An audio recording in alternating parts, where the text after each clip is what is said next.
Hello, princesses, and welcome back to Not Fit for Print Beauty with me, Rebecca. Today, as I like to say, it's always a good day when we have something brand new from Viseart. Today, we are going to look at the brand new Viseart Petit Pro Paris Etoile, which means stars in French, or star étoile.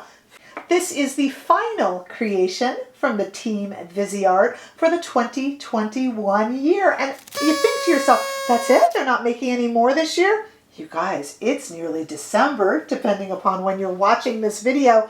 This year is almost gone, so it makes sense that this is the absolute last. Let's take a look at it together, shall we? We have 8 shades. This Petit Pro Paris Etoile is kind of an homage to Paris After Hours. It's got some deep shadows with luminosity, mattes, and opalescent shimmers.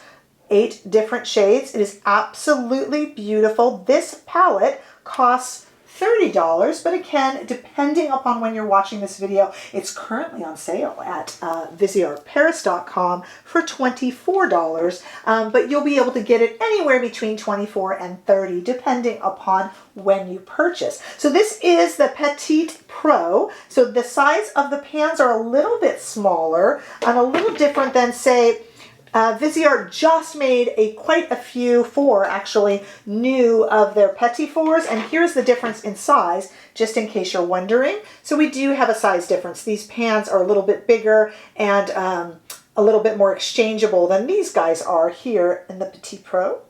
Now, a lot of you guys told me that you were a bit concerned about purchasing this palette because, after all, the brand does call it the Femme Fatale of Smokey Eyes, and it really is. And so a lot of you thought that it would be too difficult to not have too smoky of a look.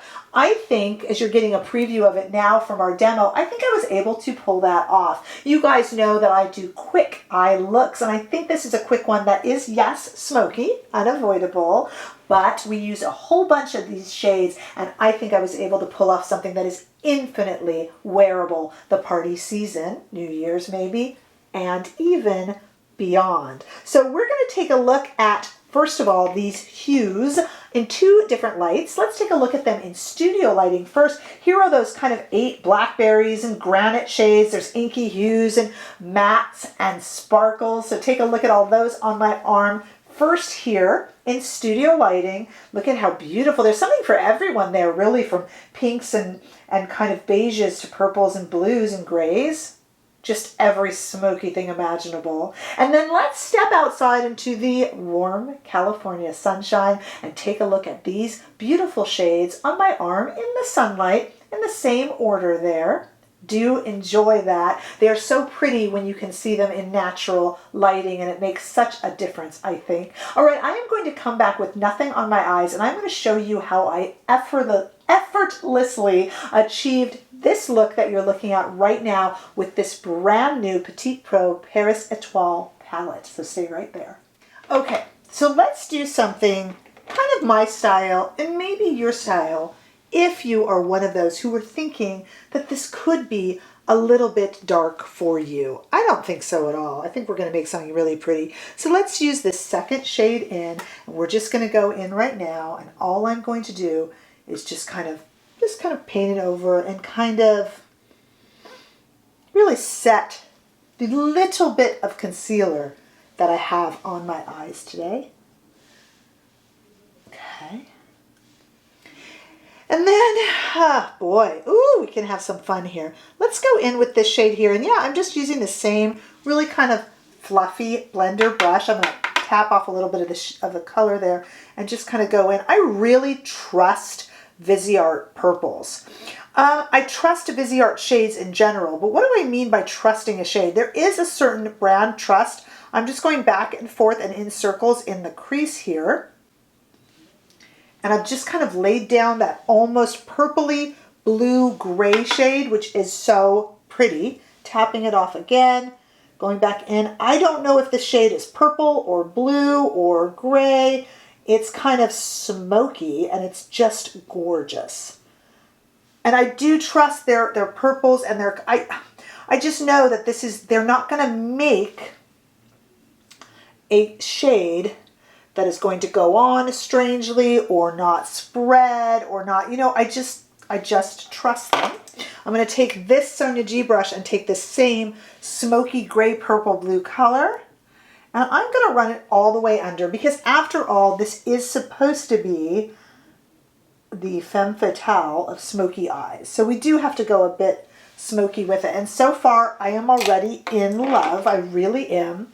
Let's take this gray color, which is a definite gray. The other was kind of a purple, kind of smoky blue gray. This is a more traditional dark black smoky gray. And let's get into the outer. I'm just doing the whole kind of outer bit of my eye with it. And so far, you guys, I'm in love. Is it a smoky look? For sure. But is it too harsh? Geez, I don't think so. What do you guys think? In fact, I don't think so at all. And let's take that same brush that I used and go under just the edges here, just to darken that, just the edges with this. And they all kind of take on just like a smoky, kind of bluey purple. That's really, really pretty. Let's take another brush here. This is a rougher number 3, and I'm going to go into this pretty sparkly pink here and just kind of put it into the inner corner. And maybe just a little under here. I don't really need it there, but let's do that. How pretty is that? And then let's go with this really pretty metallic and just kind of put it right here just to add a little bit of lightness. We're going to try to use as many of the shades as we can here. Look at that. And then how about this purpley sparkle right here? I'm just using my fingers gently to apply that. Here. Ooh, so smoky and pretty. This is not fallout here. That's clumsy Rebecca out. Okay, and then I'm going to take this shade here and just go in, a little fluffy, clean fluffy brush, and just go in here and I just like to kind of take a clean brush and a matte shade and just kind of make sure there's no harsh kind of lines there. That's just me. I could leave it. I just like the look better when it feels kind of blended out with a creamy blush. So I have just a little bit of metallic and a lot of smoke. It definitely needs some mascara, and then we need to come back and chat about this, about this pretty little eyeshadow palette. Stay right there. Okay, I think we could definitely and safely call this eyeshadow palette a mood. This is definitely a mood, right? I absolutely love it. So pretty, so fun, so smoky, and so easy to do. It is about that brand trust that I was mentioning while I was applying it. I trust that these shadows weren't going to stick or stay or be patchy. And I think for so many of us, we've been burned by really dark, heavy palettes that are patchy or don't go on smoothly. Same thing as patchy, and it makes you kind of hesitant to try any. But because I have such great trust with the brand, with their products, I should say, I knew that that wouldn't happen, and it didn't. And you see how quickly and easily I did this, and it's just such a smoky, pretty nighttime look. Wear it for a day. Rules are made to be broken. Daytime works too. But I just think it is absolutely lovely and so much fun. And the final creation from Viseart for 2021, which would be really a fun look to ring in the new year with, I think. But do let me know your thoughts below. I'm always interested in what you have to say. So many of us are Viseart collectors, right? That I know you're not going without this, but I'm still curious about your thoughts and your thoughts on a kind of femme fatale smoky eye in general. So do let me know what you think. I want to hear it. Give this video a thumbs up if you enjoyed it, and I sure hope that you did. And if you haven't already done so, please subscribe to my channel so that I can see all of you in the next video. Bye-bye.